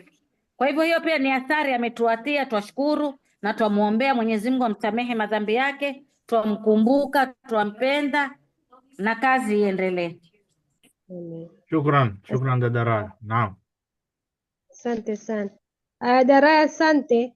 Sasa umeona mashallah watu wanachangia. Kuna wale waliokuwa, sisi wengine wakati huu hatuko Lamu, na tunapata mambo mengi kuona kwamba hiki chama kama cha ODM imefanya kazi si Lamu tu, Kenya na Lamu imefanyia kazi mambo mengi sana. Kwa hivyo Raya, umeniuliza dadangu mambo ya kingpin wa ODM ama atakaye kupokea kijiti ni nani sasa hivi, na nimetangulia kusema, nimesema madamu mama yupo hapataharibika neno. Nyumba ikiwa ina mama yuko hai hapaharibiki neno. Kutakuwa sasa hivi kutakuwa kuna watu wanaenda kwa meetings, na najua fujo litaendelea kidogo, lakini utakuja mwelekeo na tutapata njia gani tutachukua. Hiyo nina imani, na nina imani mwenyewe alikuwa ameweka na kutajulikana ni kitu gani kilikuwa kimepangwa. Ikija kwenye mambo ya ODM, mambo ya party, mimi kwa hakika one of my dreams ambao nataka na Mwenyezi Mungu anijalie niweze kuachieve, na itakuwa ni rahisi kwa siasa ya 2027 iwapo tutatembea kama wanachama. Nilizungumza juzi Mkunguni nikasema sisi tutashika mkono wale colleagues ambao ama wale aspirants ambao watakuwa kwenye party. Mimi mwenyewe binafsi yule atakaye kuwa kwangu ndio women rep, nitamfanyia women rep kwa hali ya mali, najua ni wangu. Yule ambaye atakuwa ni MP kwa tikiti ya ODM, nitafanya kazi ya ODM kwa hali na mali, na nimesema tutatembea kama wanachama. Jambo lolote laweza kuanza kwa ugumu lakini likazoeleka, na nimeendelea kusema siasa ya Mombasa ni rahisi sana kushinda siasa ya Lamu, na Mombasa ni 250 kilomita na Lamu ni 6250 kilomita. Lamu ni kubwa, Mombasa ni dogo. Lakini Mombasa ingawa yao udogo wake, wewe waweza kulala ukatoka kukodisha probox ukafanya siasa yako na asubuhi ukarudi nyumbani. Si kama Lamu juu ya kwamba sisi tuko na kilometers nyingi za kutembea, na tuifanya siasa yetu iwe ngumu, kwa sababu madamu huyu wewe umemuunga huyu Esha yuko ODM, na mimi huyu gavana wangu mimi nampa yuko MCA uko Jubilee. Kwa hivyo mimi hata wewe kama tuko pamoja, ndio hiyo siasa ilikuja 2017 mimi nimesimama women rep, na kuna mtu amesimama ubunge wa ODM, lakini yeye yuanipinga, yuwafanya siasa ya chama chingine cha women rep wa party nyingine wazi. Mtu ambaye amesimama kwenye party hii atamtetea mbunge na si ODM peke yake, ni vyama vyote. Wewe uko Wiper, lakini wewe supporter wako wa ubunge ni ODM. Wewe uko ODM, lakini women rep wako uko Jubilee. Wewe uko hivi. Sasa siasa inakuwa ngumu. Mimi nataka kukuuliza sasa hivi, dada Raya, wewe Mungu akikujalia kesho kutwa wenda, kuna vituo 1191, unatakana uweke agent mgawa wawili katika kila kituo. Kila agent umempangia 2,000 hata ama 3,000. Sasa wewe umepanga katika 3000 times 191 polling station, unajua na nyingine zina streams. Kwa hivyo hiyo ni pesa ngapi ndugu yangu umejipanga kwenye agent mwanzo? Lakini ingekuwa kuna ushirikiano, na sisi watu wote hawa ni ODM, wanaenda as an ODM. wanatembea kwa sauti moja, wanakwenda majukwaani, they share. Hata ile expenses inakuwa ni kazi rahisi sana. Ikifanywa jukwaa Mkunguni ni hilo jukwaa moja, women rep anazungumza, MCA anazungumza, na wakaenda Mkomani wanaenda pamoja. Siasa ya Mombasa imekuwa rahisi kwa sababu wanatembea kama wanachama. Msororo ukiona imetoka ni wanachama, lakini hapa mmoja uko east, mmoja uko west. Siasa inakuwa ngumu hata kwa wale aspirants. Utasikitika mtu, siasa si kwamba ati ukiambiwa siasa ni pesa, si pesa kwa sababu hiyo pesa ya kuhonga tu ya dogodogo, lakini logistic ya Lamu iko ngumu. Mimi nani ataniambia sasa? Manake nimetembea, naijua. Nimetembea 2017, nimetembea 2022, na mimi sikuwa na masenti, lakini nimetembea. Hakuna kituo sikijui. Nimetembea kwa umaskini wangu, nimetembea na hakuna pahali nilikopesha, lakini nashukuru. Lakini siasa ya Lamu ni ngumu, na ugumu wake ni lazima tuelimishe watu wetu ili waweze kufahamu kabisa. We work as a party. Ikiwa wa work as an Wiper, work as a Wiper nyoteni. Ikiwa mwa work as an ODM, mtembee kama ODM. Ni kuelimisha watu wetu. Tukisha kuelimisha, siasa itakuwa rahisi. Lakini ulimwengu ni mzito na siasa zetu tuzifanya mizito za mikao. Huu ni mkao huu, huu ni mkao huu. Kama alivyosema ndugu yangu Albeti, tumekuwa hatuwezi kufaidi ama kula asali ya vyama kwa sababu ya ubinafsi, ya kutembea kibinafsi. Wewe huyu amcha huyu, huyu amchamato huyu, huyu amchamato. Lakini tukiondosha hayo, tukijua sisi tutapigia kura viongozi wetu na tushikana as a party. Be in any party wewe uko, lakini ushikane kama party. Na nakuendeleza tena Daraya, hakuna party yoyote utatembea hapa. Hata party ya huyu mpenzi wangu, rafiki yangu, ndugu yangu Albert, hakuna ofisi hapa Pwani. Hapa Lamu hakuna. Hakuna ofisi ya Wiper hapa. Hakuna ofisi hata ya ANC hakuna. Lakini ofisi ya ODM imekuwa tangu wao wenyewe kina Albert ni makansela, ofisi iko tangu hakuna pesa mpaka sasa. Party inatoa pesa, inalipa ofisi wenyewe. ODM walikuja pokuja kufanya zile hapo Albert niambie, hawana ofisi yao iko wapi hapa Lamu? Hakuna. Na nini mimi afisi hakuna. sister, Ngoja, hakuna ofisi ya PA. Iko Maisha Masha. Hawa wanaje mashamasha kufanya nini kwa mashamasha? Ngoja. Wallahi takutumia na picha nayo. Sawa, naona ni hatuteti mwenye usijali. Naona niingilie kati hapa. Kuna mikono imeinuliwa, Kuna mikono imeinuliwa, tafadhali naomba niingilie kidogo, mnipe nafasi kwa hisani zenu. Sada Hassan kisha Faisal Miji. Kuna jina nani mwisho haya. Sawa. Ameuliza nyingine nomination. Nomination Daraya, unakiu kuniuliza hiyo hapo kwenye redio.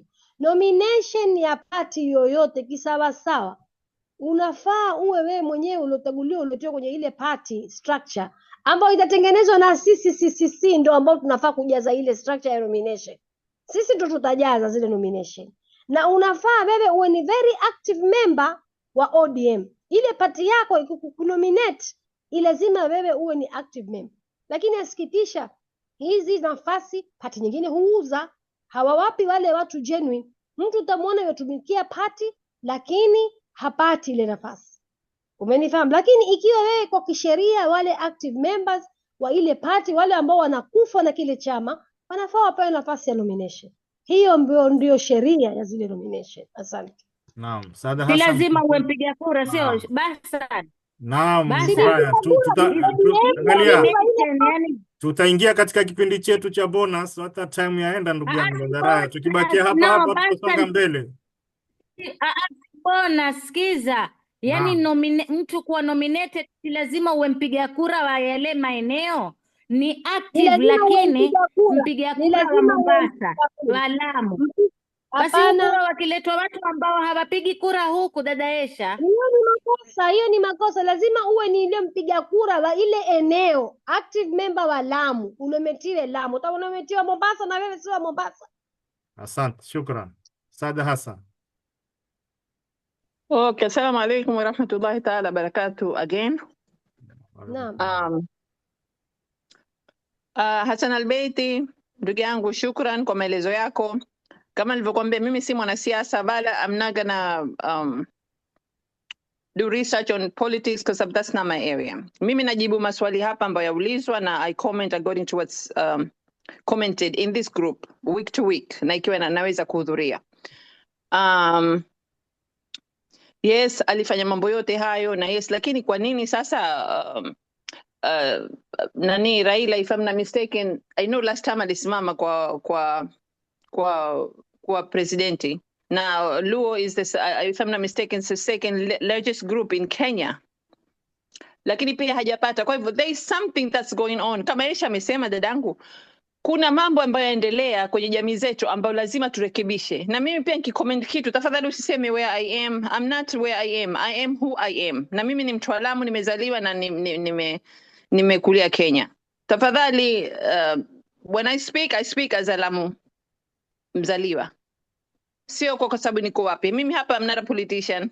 Mimi, I'm just working like a regular worker. Na alhamdulillah, and for my family, that's all I am. A very, very humble person. Wallahi. Dunia haikuni babaisha. So I'm here commenting on what it said. Na najibu according to what I've heard. Please, hiyo mambo ya rangi, mambo ya weupe, mambo ya ethnic. Hizo ndio vitu vatuharibia. You guys don't understand. Kuna watu weusi, kuna watu weupe, kuna watu brown, kuna watu yellow. We don't talk color. Those are the things that put us down. Kwa sababu hapa kwenye nini, nafikiri kuna watu 20 the last time I looked, ambao wamehusika. Wamehudhuria kwenye this conversation. Ushaona? Sasa tusitaje mambo ya rangi wala where people are coming from, wala tutajeni problems. Kuna problems nyingi ambazo Lamu zaendelea. Kwanza kitu kimoja ni uchafu. Milioni zote hizo ambazo zapatikana, tusafisheni mji wetu wa Lamu. Lamu is very small.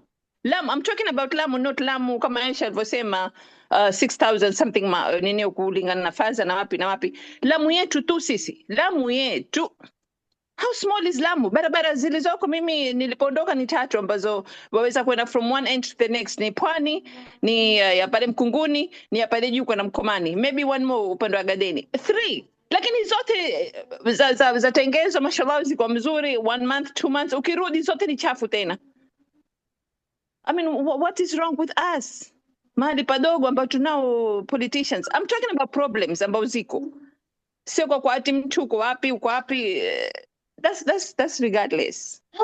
Na sisi pia taka tuheshimu wanawake. If we commented tukisema kitu, pia tujiheshimiwa as women. Maana we don't have a voice, or we shouldn't have a voice. Ushaona? Tuazungumza habari ya problem zetu. Kuna problem nyingi. One of them is sexual abuse ya watu wetu. Wanawake na wanaume. When are we going to have a Zoom about that? We need to have a Zoom. Kwa sababu wanaume ndio baba wa kesho na wanawake ndio mama zetu ambao wametulea wakatufikisha hapa tulipo. So wakidhulumiwa miaka 5, 6, 7, 10, 15, you have lost a dad and we have lost a mom akirepiwa na nini. We have generational traumas ambao zaendelea kwetu. Tuzungumze problems ambao zitatuface sisi. Leo mtu wa Mkomani aende akamzike mtu wa Kashmiri. That's what I want to see. Leo mwanamke wa Mgiriama akiuliwa ikiwa manake ni Mgiriama lakini akalamu. Tuone pia watu wamesikitika waende wakamlea. Wakamzike. Those are the things we need to see. Those are the things that bring unity. Lakini mtu riadha kifa ni riadha tu, mtu Mkomani kifa Mkomani tu. I mean, Lamu ndogo ilivyo ndogo. We have so many problems. We still have problems. Ambao tutataka kuzungumza na mambo kama haya ndio yatatusaidia kama hii ni Zoom kupanua watu akili na kuleta hizi problems na kueleza na kuelimisha watu. This is what I want to see. Mimi am a humanitarian, nitawaambia. Mimi upande wangu every day I will say I need to see progress. Mimi nafanya, siwaambii mambo yangu nifanyaye kwa sababu Kiislamu tumeambia tusitangaze uzuri wetu. Ushaona? Lakini there are 2 things ambao nafanya ambao pia in the future I will let you know what they are. Lakini kuna mambo madogo hiyo ni binafsi kwa sababu ndio itatupeleka peponi. So I need to see progress. Na poleni kwa nikisema kitu ambacho maybe I sound like I don't know kwa sababu sijui yaliyotokea mbeleni. Alhamdulillah, tuelimishane. I'm ready to listen. I'm ready to listen to what's going on. So maneno yangu ni hayo. Asanteni. Mheshimiwa Faisal Miji, karibu sana. Assalamu alaikum. Wa alaikum salam. Nataka kupongeza kipindi na wanaoendesha kipindi, Dr. Bassam, dada Mona. Pia nataka kwa acknowledge dada zangu ambao nimewasikia, dada Sada, dada Honorable Lesha Nizar, dada Honorable Lesha Raya, na wenzangu wote kina Sana Albeiti na wengine. Pia leo namkumbuka ndugu yangu Abdalla Fadhili, alikuwa yuko hapa lakini kulingana na afya yake hayuko. Mwenyezi Mungu atampa shifa ya Rabbi. Agenda ya leo ni agenda muhimu, ni agenda ya kiongozi, sio mwanasiasa tu. Kitu ambacho sisi kama wa Kenya, ambapo Raila alituachia marehemu, that we owe him, na tutabaki naye na roho zetu milele. Raila kutujengea vitu physical. Unajua shida yetu ni kwamba ili wewe ni mwanasiasa, ili ueleweka ni kwamba mpaka ukajenge majabia, ukajenge visima, ujenge maskuli. Raila hakudwell hapo. Lakini Raila alitupatia policy ambayo imebadilisha nchi hii. Mimi nikiwa shule nasoma, nilikuwa najua Kenya ilikuwa na mapambano ya kuweza kuleta multi-party. Na Raila ndio alikuwa mbele akipambana ili tuweze kupata multi-parties. Akateswa na mambo yote hataki kuyasema, lakini lile lilikuwa ni jambo kuliko majabia ama any physical structure ambao waliweza kufanya hapa nchini kuweza kutuletea multi-party. Pia akaunda policy nyingine ya kuweza kutuletea devolution na mambo freedom of expression, mambo ambayo najua yashazungumzwa hapa. Ile kitu ambacho mimi nataka kuelezea ni kwamba we should learn kutoka kwa marehemu Raila kwamba being a politician is not about building only structures. Ni kitu ya kusikitisha kwamba sisi hapa tukitaka kuchagua mwanasiasa ama kiongozi tunaangalia alijenga nini, alifanya nini, alikwenda kuzika, alikuwa hivi, aliitisha kwenye michango. Hiyo si kazi ya mbunge wala si kazi ya senator wala women rep. Kwa sababu lile bunge halijajengwa kwa ajili ya CDF. CDF is a very subsidiary in that katika ile portfolio ya bunge. Madhumuni na malengo, objective of us having an MP si kwa ajili ya CDF. Na ndio sababu utaona serikali mara hii imepanga kuondosha, kwa sababu sio malengo yake, wala mbunge hana majukumu hayo. Lakini ni kwamba tutengeneze policy ambazo zitafanya maisha ya watu wetu rahisi. Policy, tukitengeneza policy mzuri ndio zitajenga barabara, ndio zijenge visima, ndio ijenge maskuli, zijenge mahospitali. Kwa hivyo sisi we should learn kutoka kwa Raila kwamba we should not just dwell kwamba tufanyeni physical structure. Alafu la pili nimekuja kugundua na something we've learned from Raila. Raila alishinda president 2007 na 2008. Na kila mtu akajua kama Raila ameshinda president. Lakini kwa sababu alijali nchi hii kuliko yeye mwenyewe, na president si mchezo, na akakubali akamwachia Kibaki, akapewa nusu mkate, hata si nusu ni robo mkate. This means as a leader you need to sacrifice. Ujitolee kwa watu wako. Sisi ni quality ambayo hatuna. Our leaders are very greedy, kuanzia hapa Lamu mpaka huko. Sijui ni kwa nini viongozi wetu hawana imani na watu wao, watatumia njia zote aweze kuingia, akisha kuingia aanze kufanya ukatili, uhuni na kutojali. Kwa hivyo mimi mwenyewe nimelani, naambia na viongozi wenzangu ambao ni wanasiasa wako hapa wajue na wasome kutoka kwa Raila kwamba ni kiongozi, not just a politician. Raila was a leader. Na ametufunza mambo mingi na kuweza kuweka system pia ya mara nyingi wakati wa uchaguzi alikuwa akisema kuwe na very fair and transparent electoral system. Manake Kenya kumekuwa na culture ya kura kuibwa. Kwa hivyo hii culture ya kutaka kumfanyia mwenzani wako kwa sababu mashindana dhulma, ukamrarulia karatasi zake, ukanene urongo, ukafitini, umfanye khiana na vitimbi, hiyo si siasa.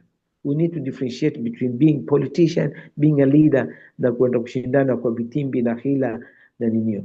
Na haya ni mambo mimi toka niingie kwenye system ya politics hapa Lamu County nimeona zaidi ni vitimbi, hila, khiana, ambapo mimi sioni kama siasa stahili. Kwa hivyo sisi tushindana kwa ideas na ideology.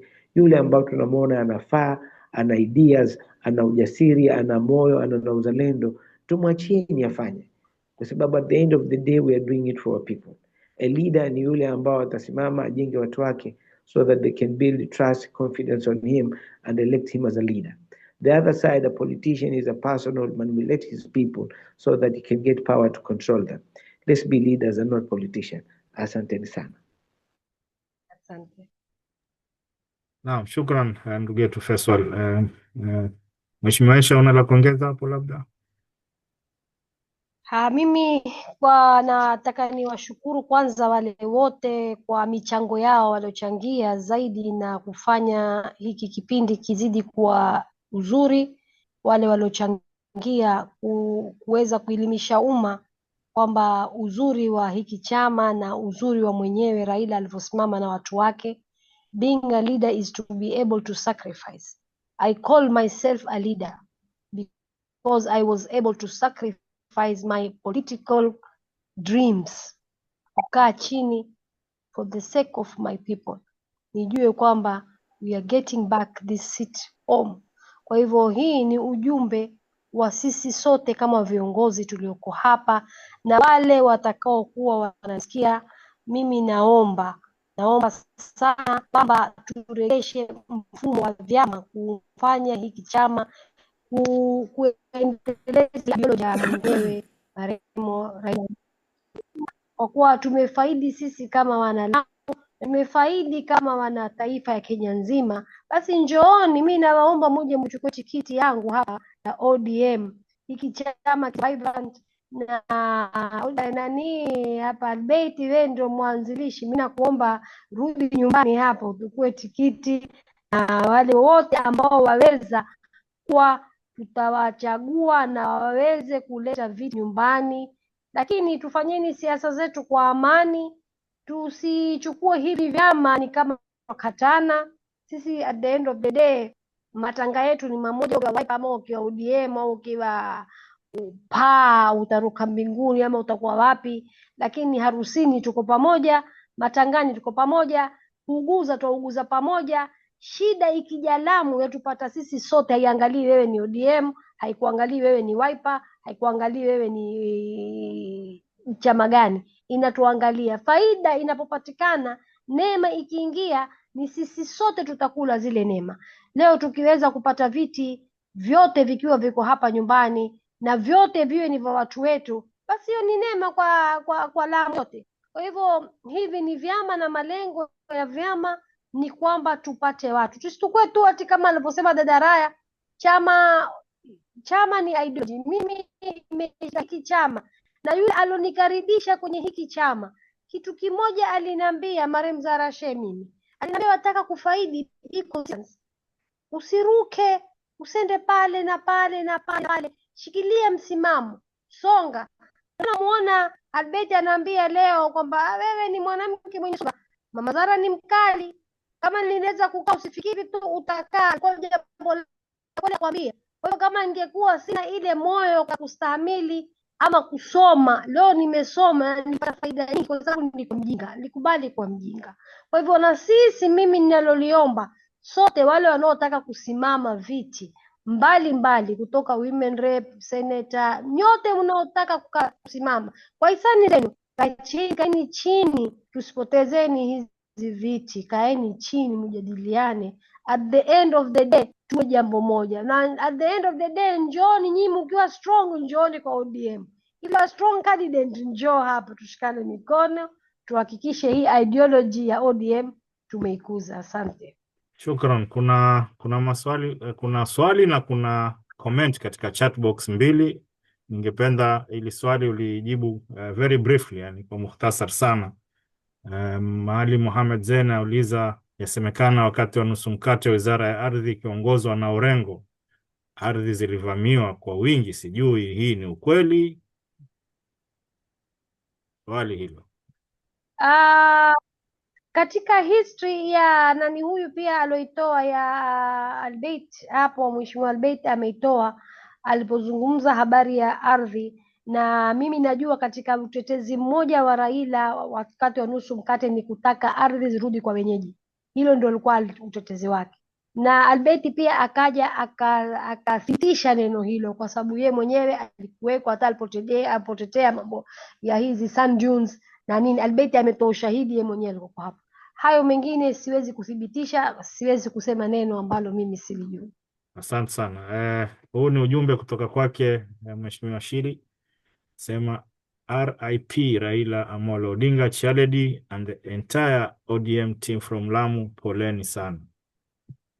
Ujumbe wake kutoka kwa na tumemaliza kusoma jumbe, tumemaliza kupokea maswali. Naona tumpe nafasi dada yetu Mheshimiwa Aisha Nizari apumzike, kwa sababu kama tulivyomsikia ni majukumu makubwa ambayo ameyabeba chama cha ODM ndani ya kaunti ya Lamu, na kuna mipango mingi ya mabadiliko ambayo anayashughulikia. Tumtakia kila la kheri katika juhudi zake hizo na kazi zake zote kwa jumla. Mola ampe umri mrefu na mafanikio katika maisha yake. Kufikia hapa tutakuwa tumefika mwisho wa kipindi chetu kwa siku ya leo. Kwa niaba ya ndugu zangu tunaoandaa kipindi hiki, Abdul Qadir na dada Muna, tunatoa shukrani zetu za dhati kwenu nyote mlioshiriki. Tuomba mkipata nafasi Jumapili ijayo muungane na sisi tena wakati mwingine inshallah, kwa mgeni mwingine na maudhui mengine. Kufikia hapa tusema assalamu alaikum wa rahmatullahi wa barakatuh. Wa alaikum salam.